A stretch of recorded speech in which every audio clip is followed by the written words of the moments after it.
Good evening. This is Crime Classics. I am Thomas Hyland. I'm going to tell you another true crime story. Listen. The man is nailing a horse's picture to the wall. The horse is pawing the western skies in the classic attitude of pawing horses, and it is the top half of a calendar distributed by Isaac's Livery. It's a hot April day in St. Joseph, Missouri, in the year 1882, and the man is hanging the picture in his living room because he has a fondness for the noble beast. Horses have gotten him out of many a critical situation, such as 1, holding up railroads, 2, robbing banks, 3, murdering fellows. His name is Jessie James, and as soon as he finishes hanging that picture, a friend of his is going to shoot the back of his head off. So tonight, my transcribed report to you on the death of a picture hanger. Crime Classics, a new series of true crime stories taken from the records and newspapers of every land from every time. Your host each week, Mr. Thomas Hyland, connoisseur of crime, student of violence, and teller of murders. Now, once again, Thomas Hyland.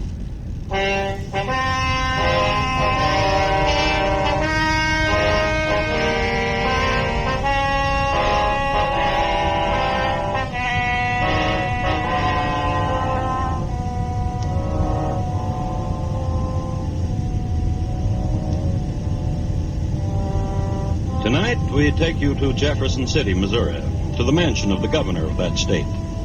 His name was Crittenden, but his cronies called him Critch. He liked living in the governor's mansion because he never had it so good.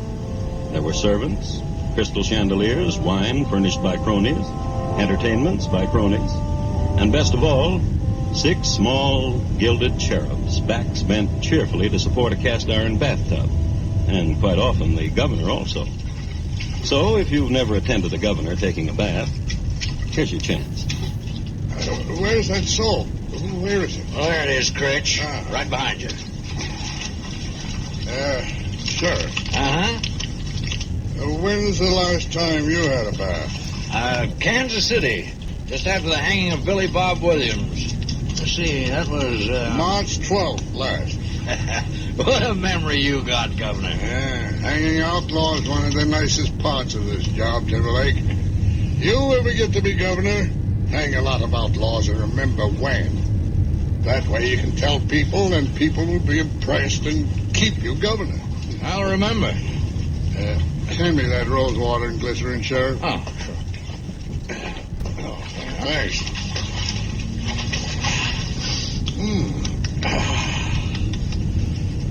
You know what I called you down here for? Got an idea. Tell me, and I'll tell you if you're right. Jessie James? Look good on my record. He to die somehow soon. During my administration in my state. People will cheer you wherever you go. I like the sound of people cheering. Governor? Hand me that towel, sir. Oh. Thanks. Governor, I've been thinking. Scheming kind of thinking? Well, you might say. About Jessie? If it works, people liable to cheer you right on to Washington. Then there's no telling what. In a case like that, you're liable to be standing right where I'm standing. That's right. Get Jessie for me. I'm gonna do that.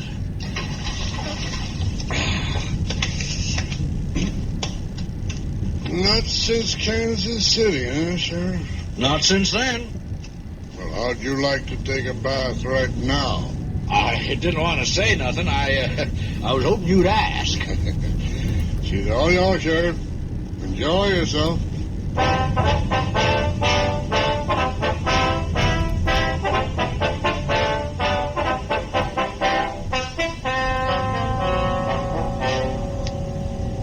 Sheriff Timberlake was a man who instinctively knew his way around a bathtub.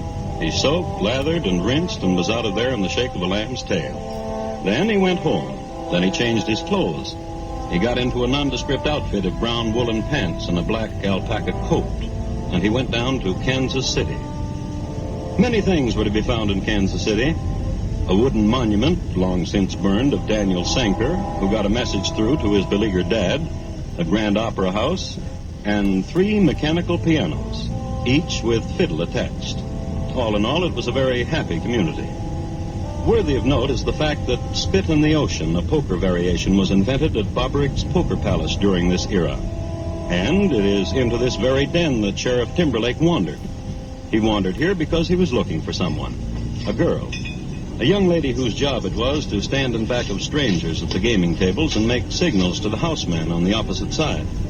When Timberlake approached her, she had 3 fingers in the air and the tip of her tongue pointing to the left. Matty. Oh, Up you, Hunter. Want to talk with you, Matty. a second. Raise you. Carl. I get me a one-eyed jack in the hole. Gives me 3 of them. Where'd you say you're from? Roanoke? Nice place. Come on. Out here. What you want? How's Johnny? You said you weren't going to turn him in. For favors. What you want him to do? Nothing. What you want? Jessie James. Oh. Got to clean up Missouri, Matty. Oh? Got to start with Jessie. If you say it. Here, Jessie's staying with Robert and Charlie Ford. That's right. Now, your friends, ain't they, Matty? Robert and Charlie Ford? I used to know him pretty good. Ain't hard to talk to old friends, Matty. And you ain't going to touch Johnny, are you? You just tell Robert and Charlie Ford I'm at Stamponi's boarding house right now. I ain't got a gun either. That all you want me to do? You tell them, Matty. You hear?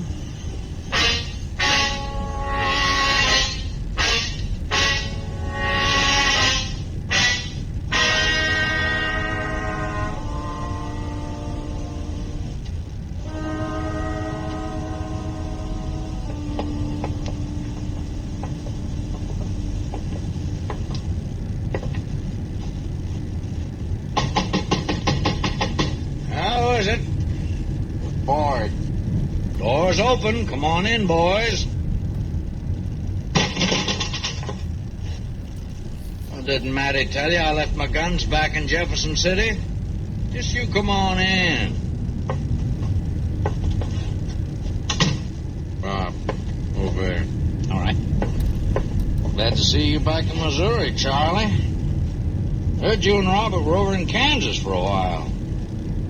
Heard you're in jail. Heard you killed a man to get out. Glad to see you back in Missouri. Bob, get him. All right. I told you I weren't holding no iron, boys. Making sure. Take his shirt off him, Bob. Now let him go, Bob. How come you ain't holding nothing, Sheriff? Now you know what I'm going to say, you believe. Come on back here, Bob. Where you was before. All right. Sheriff, you crazy? Let me ask you a question, then you decide. How'd you like a full pardon for what you done in Missouri, Charlie? Robert, you need never go back into Kansas. You're free to stay here as long as you live. Come and go as you please. Don't have to worry about killing 4 people in Missouri. Besides, have $10,000. You've been robbing, you've been stealing, you've been killing. You got $10 between you? Both of you murderers, thieves, scum. I figured you'd do that. I'm glad you did.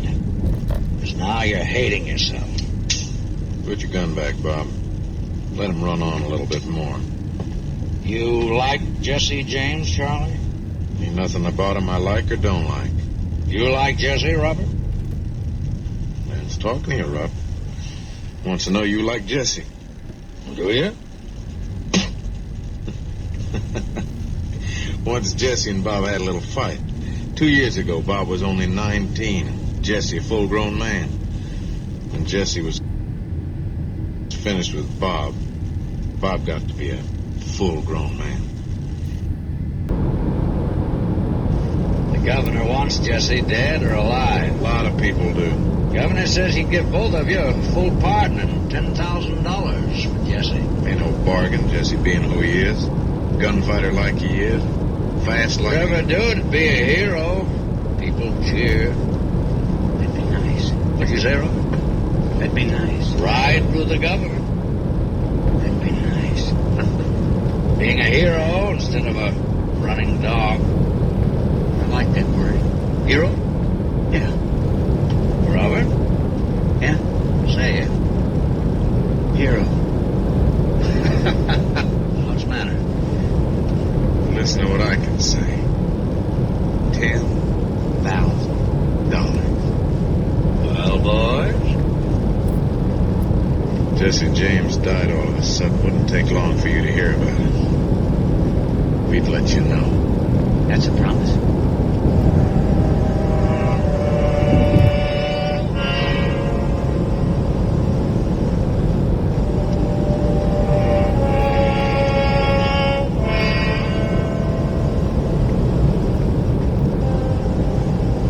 Chain reaction.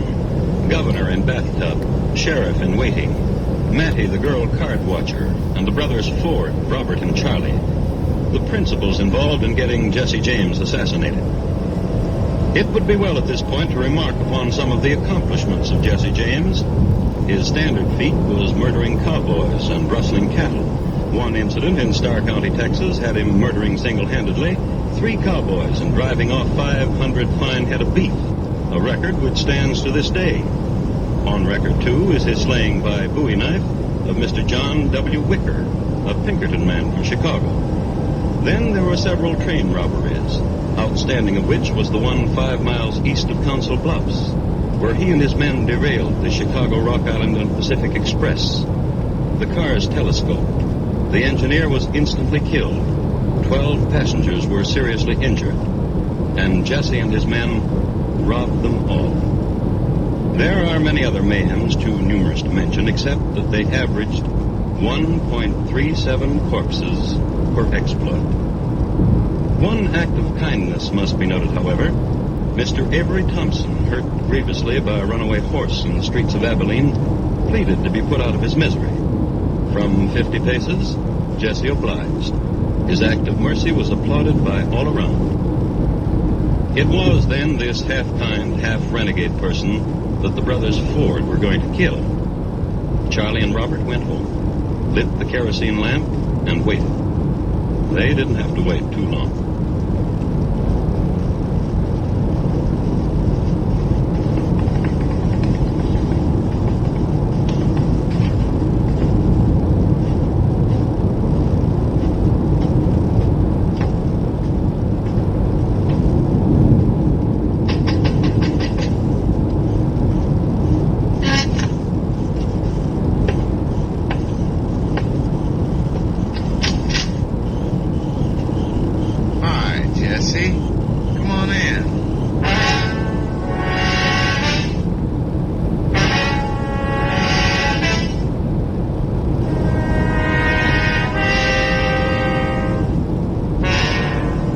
It was a Saturday night when Jesse walked through that doorway in Ray County, and Sunday was his favorite day because he could sleep late.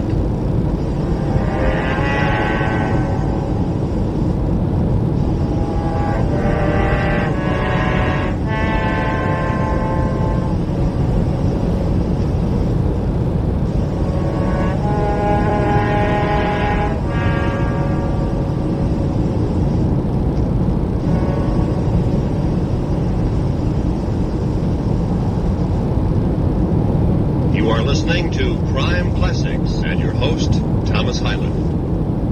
Tomorrow night, if you're in the mood for still more adventure listening, don't miss 21st Precinct, the program that probes the inner workings of the world's largest police force. 21st Precinct shows you policemen as the human beings they are, exposes their tough grinds, their dangerous careers. Remember, it's Tuesday nights on most of these same stations, presented by CBS Radio.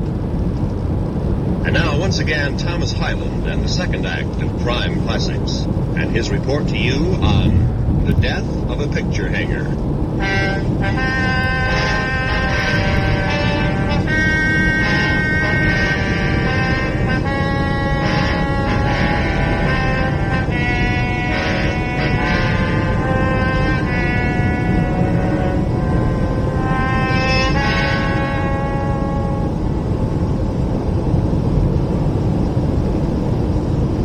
night Jessie James walked into the Ford home, he was carrying a .45 Colt on one hip, .45 Smith Wesson on the other, and a .44 Derringer in his waistcoat, and a Winchester rifle hung limply from his left hand. Armed in this manner was standard operating procedure for Jessie when he walked into homes, a procedure which varied only some years before when he courted.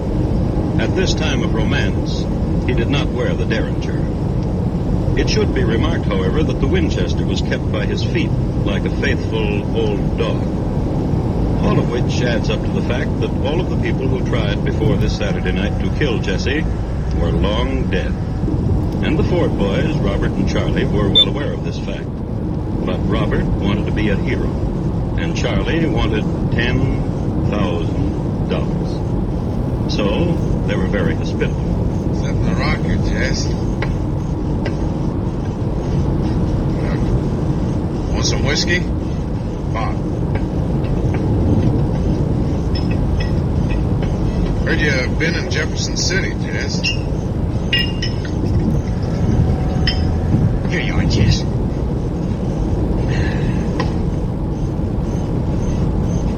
You must be sleepy, Jess. What's the matter with you, Bob? You don't have to tell Jess when he's sleepy. Jess knows when he's sleepy. I just want to talk important things to him, that's all. Not when his head's nodding. Simmer down, Bob. All right, Jess, I'll tell you. We're tired of lazing around. Me and Charlie been doing nothing, just waiting for you to say go. When you gonna say go, Jess?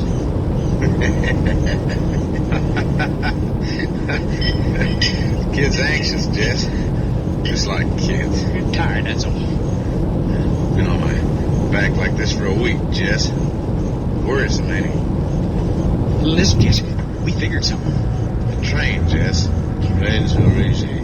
You hear what he said? You hear what he said, Charlie? Trains are easy. Kid. The Chicago, Rock Island, and Pacific out of Kansas City. It makes a stop at Winston, Jess.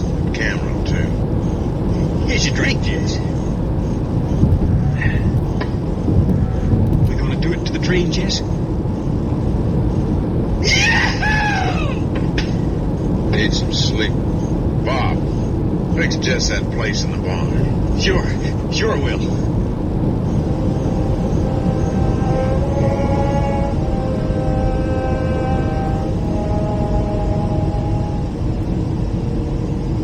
So Bob went out to the barn, fluffed up some straw, and made a bed for Jessie to sleep in. This was considered an act of compassion of the time, barn owners to wayfarers. But in this instance, it was known as a tactic. Get Jessie on his back in the barn with maybe his guns off. Get him while he's sleeping. So consider now what we have here. Jessie James bedded down for the night and his two would-be assassins as guardian angels. In the trade, this is known as a precarious position. So switch now from prone Jessie to outside the barn. Nearly midnight in Missouri, and a mist from the river threading between Charlie Ford and Bob. When are we gonna kill Jess? Try killing him from now on. You think he's sleeping? Where'd you bet him down? Under that window. Let's go peek, see if he's sleeping. What you think? He's lying out there, all right. Eyes closed. Can't tell. Sure tell this so. What? That pool of moon. Right down the goddamn way. See? He's holding a gun in each hand. He's a light sleeper. When he sleeps. We don't even know he's sleeping. Charlie. Shoot him. Kill him. You want to be that hero, younger brother. You do. Supposing I miss. I'll shoot you just where you're standing if you miss. Because if you miss, you ain't Jess. I'll just explain to Jess that he killed you to save his life. That way, saving mine. If we were sure he's sleeping, be no trouble at all. You make sure. If some kind of animal or something walked by him soft, that'd be a way. Hey, you wait here. Come here, you little dog. That's right. Two old left hand. Dog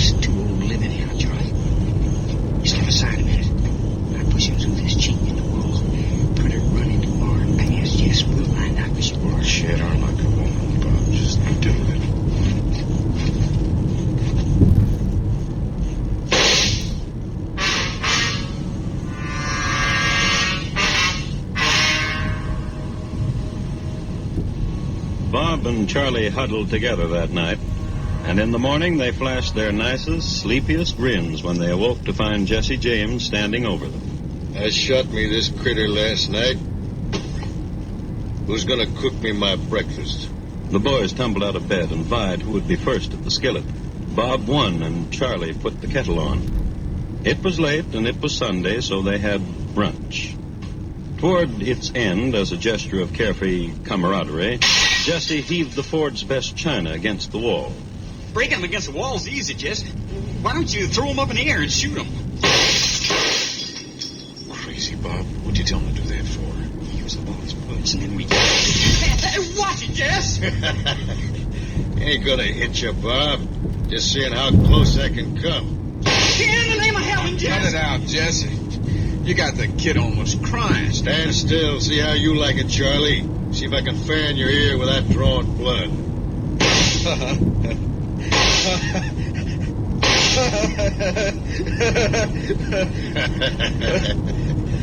Now, let's go do it to a train.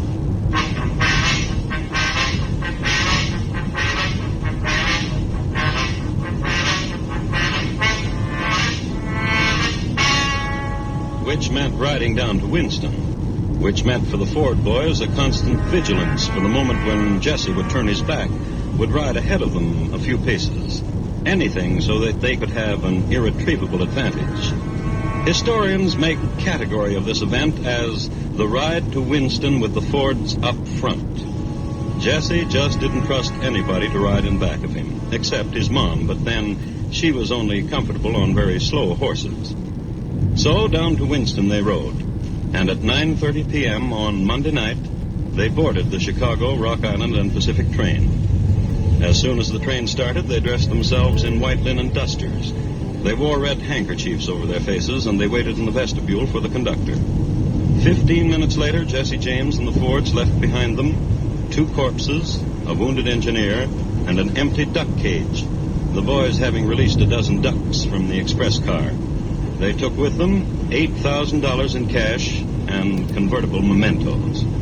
The boys jumped off the train at a point where they had tethered their horses. Then they rode south. They rode to St. Joseph, Missouri. They rode to the home of Jessie James, with Jessie riding behind.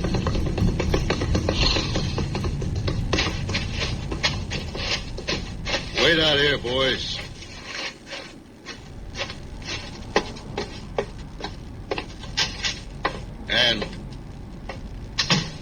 Annie. That you, Jess? Sure. I'm in the kitchen. Oh, hello, Jess. Don't you kiss me now, Ann. You wait till I wash off this road dust. I don't mind. You're too pretty to get mussed up. Oh, Jess. What you got there, Ann? I was in Isaac's today to see about some harness. He gave me this calendar. He said, you put this up in a nice place, Mrs. Howard. Everybody in town calls him Mrs. Howard, don't they? They call us the Happy Howards. They ask what you do. I say a traveling man. You been traveling, Jess? I brought you a watch, Mrs. Howard. Yeah. Why, Mr. Howard, porcelain and gold, just what I wanted. Now you go away and wash so I can kiss you. What you doing to that calendar, Jess? Put a picture of a horse, Ann. Tear off the calendar part. It'll look nice in the parlor. Nail it up in the parlor, Ann. Some tacks and a hammer in the cabinet. Brought the Ford boys with me, Ann. Oh, that's nice. I'll have the boys come in. You make us up to eat. I'll fetch you some water first for washing. Come on in, boys.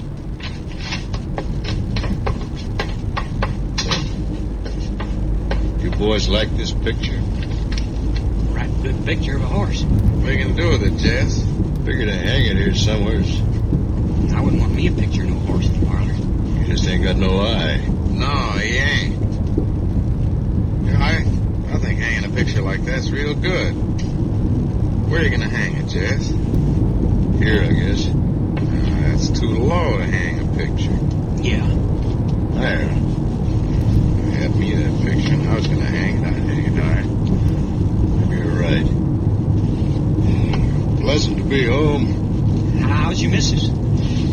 Pleasant to be home. Man, don't have to carry around all these guns weighing heavy around his middle. Feels mighty fine. I said, how's your missus, Jess? Getting water. Gonna cook us supper. Get off that chair, Bob. What for? You stupid. I said I was gonna hang me this picture. All right.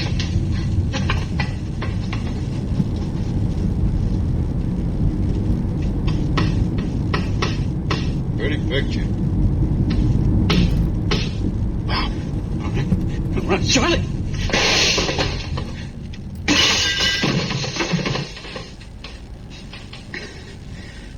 You shot the back of Jesse's head off, Bob. That make me a hero, don't it? Sure does.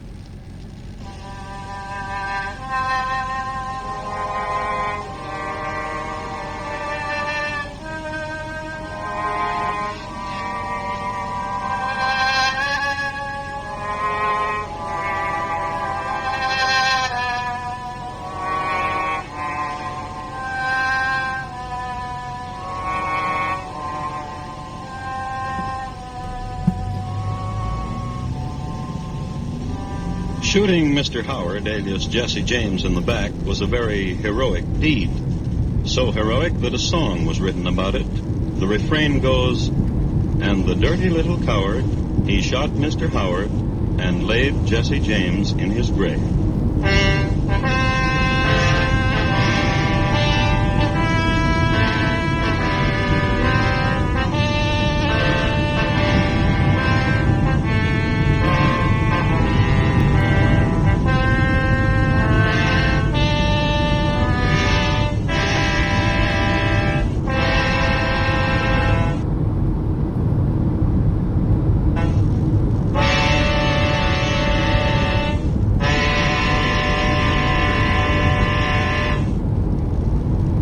In just a moment, Thomas Hyland will tell you about next week's Crime Classic.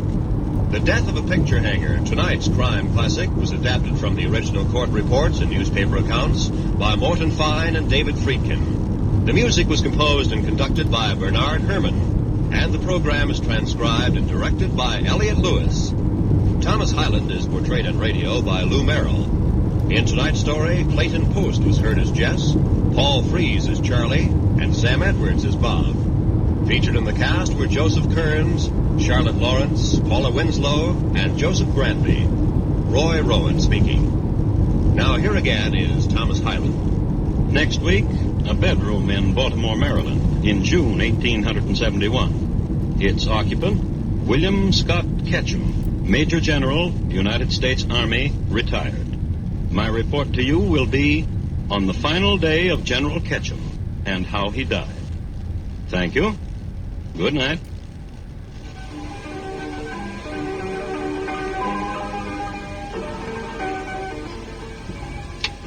Later this evening, Herbert Marshall has the leading role in a story adapted from Daphne du Maurier's collection called Kiss Me Again, Stranger. It's the eerie story of the birds, describing strange happenings on an otherwise quiet English countryside. Hear it later this evening on most of these same stations when CBS Radio presents The Summer Theater. Yes, later this evening, starring Herbert Marshall. Stay tuned now for Gary Moore with Arthur Godfrey's Talent Scouts, which follows immediately over most of these same stations.